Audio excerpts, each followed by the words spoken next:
Hello, this is Lynette Cotner with Wilmington University, and this is my ESOL or ELL, English Language Learner, Family Engagement Plan, or suggestions on how to get our families more engaged with their students' academic achievements. And this quote I really like: when schools, families, and community groups work together to support learning, children tend to do better in school, stay in school longer, and like school more. Ann Henderson and Karen Mapp.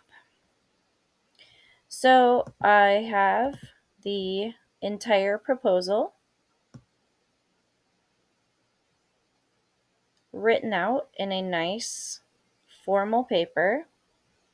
It will be sent to you. You will be able to read the entire thing. I have a lot of good suggestions in here. But to make this video more interesting, I have made a slideshow so it's more fun and engaging because we try to do that at William Henry, my school, my family. So the agenda: family engagement, true partnership, teaching and learning model with English language learner addendum, students, families, community, and resources. So the PowerPoint was written to cover the main points of my family literacy ESOL plan.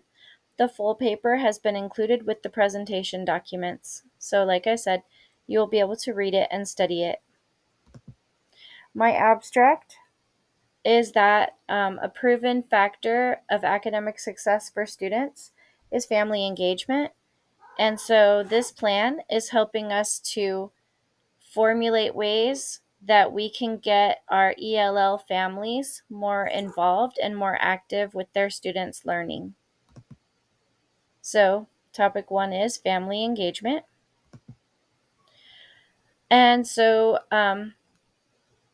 admin had us call home at the beginning of school to every family and try to establish a relationship before school started. We also had the open houses over the summer and then the official open house once school began in September. And then, of course, phone calls home for both positive and requesting support situations. Um, Using talking points allows families to translate. So I do know that not every teacher is using talking points, but it's a very, very helpful tool.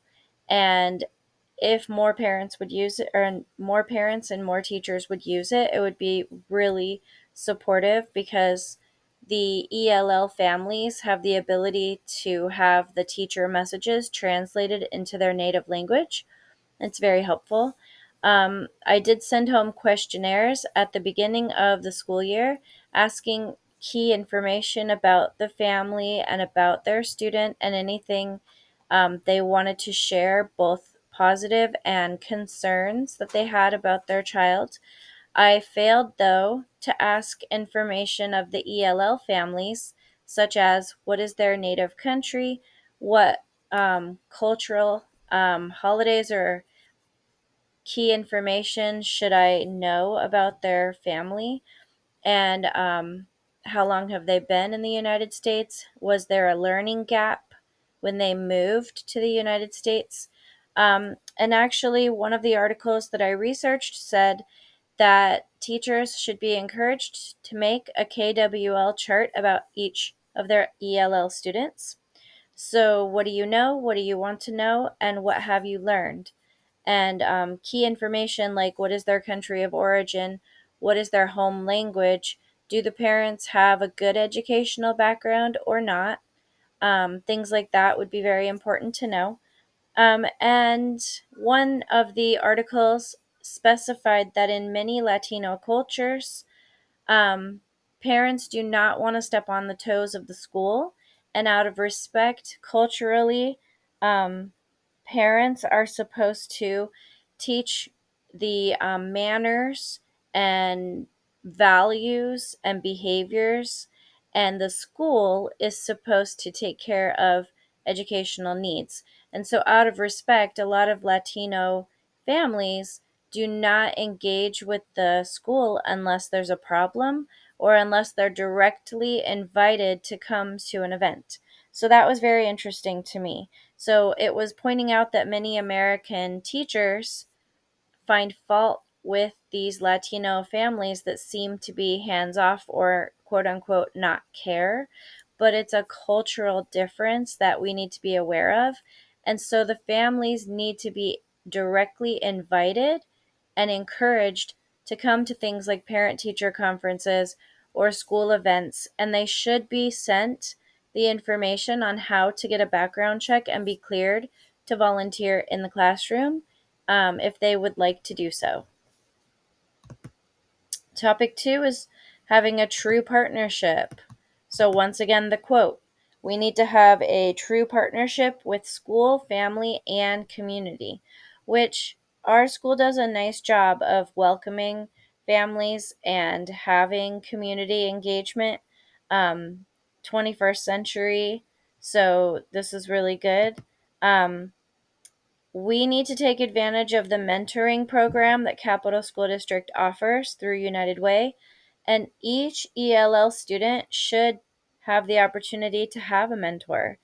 Um, we have the school academic supply closet stocked. We have our school barbershop, student clothing, coats, and shoes stocked. We should honestly have an angel tree of needs for community members to give back. So if we had this giving tree, community members could come in, even if they can't volunteer in the school, they can't spend the time, or they're not going to pass the background check, they could at least donate to a child in need. So, also clubs like manners clubs, cultural clubs. It did make mention in many articles that students need to see their culture represented in the schools, so we could have bulletin boards about various cultures, and even the cafeteria could serve a cultural meal every now and then to just expose students to other cultures so that they're more normalized and more accepted. Teaching and learning model with Capital School District is very good. We all know the model, but it extends on with the addendum for English language learners.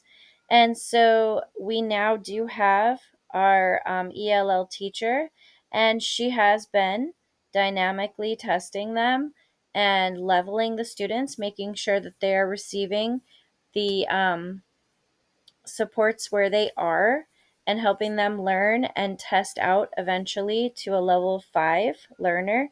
But she did want to say that even when they've tested out of the program, they may still need more academic support than a typical English speaking Native American person. So she said that it's very important that teachers keep up to date on the level of all of their ELL students and the amount of support that they would need. So, the dynamic testing, the scaffolded supports, the lessons, the groups. Um, she did mention that she is having students do assigned work on the ELL platform that they can get through their Launchpad in Class Link. And she will be meeting in small groups with levels 1, 2, and 3. Level 4 will only be doing assigned work and then a check in every now and then. And then level 5 is testing out, but still may need classroom support, which is important. Topic 4 is the students, which are the main reason why we're here. We want to support them. Their job is to learn and grow, and our job is to help them do that with success. So, once again, the KWL chart about each of our ELL students. The leader in me, having them have responsibilities, having them know and apply their 8 habits, having strong relationships with their teachers and their peers in their classroom, and teachers having high expectations, jobs, and responsibilities. It doesn't matter how fluently they can speak or read or write. it really matters that we still have high expectations no matter what level they're at, because it has been proven that the expectations a teacher has, students will meet. So if we have low expectations, then the students will be low performing students. When we have high expectations, they will have higher achievements. And so that's very important. And Walt Disney says the way to get started is to quit talking and begin doing. And William Henry has been doing a good job of that. Topic 5 is the families. We need the family engagement aspect of this. So, cultural nights, once a quarter, we could have a cultural night, or instead of just a PTA or just a special education forum, we should also have an ELL night or group that meets to make sure that the ELL parents are having their questions answered, receiving the supports they need, meeting together as a group to receive that, extra support and extra attention that they might not receive elsewhere. We could have a food night where the families are able to bring in dishes and people can sample them as a school community. Also, movies, cultural movies like Disney's Coco is a wonderful example of the Latino culture, and Dia de Muertos, Day of the Dead. So we should make sure that we are incorporating more cultural things to make them more normalized so that our ELL students feel accepted and valued as a part of our school community. um, we want to explain to the ELL families, how does the testing work? How are they being grouped? How are they being supported? What are the different levels of proficiency? Because I know that once it was explained to me, I had a lot of light bulb aha moments that I didn't know previous to that explanation, and I'm a teacher. So I'm sure that the parents would be very interested to receive a detailed explanation of how the ELL program works and how their students are being supported. Of course, the community involvement with the United Way. So, once again, the mentors, the school supplies, the Angel Tree sponsors, the Manners and Cultural Club, the barber shop, and any other way that the community could be brought in to support our students. And in summary, when the educational community reaches out and forms a true partnership with the English language learner families and the community around our school campus, the students will thrive. While our school has many caring educators and staff who work hard to make things happen, there are many more things that can be done to accomplish the true partnership we seek with our ELL students and their families. Supporting our ELL students is a work of heart, and we are the school to make it happen because we care about our students and we have the high expectations to know they are capable of academic achievement with the right supports. And then, of course, my resources from my article that I have written. And so I very much appreciate your time, and I would really appreciate your signature that you have gone over my presentation. And if you have any questions, please don't hesitate to reach out to me. Thank you so much for your support.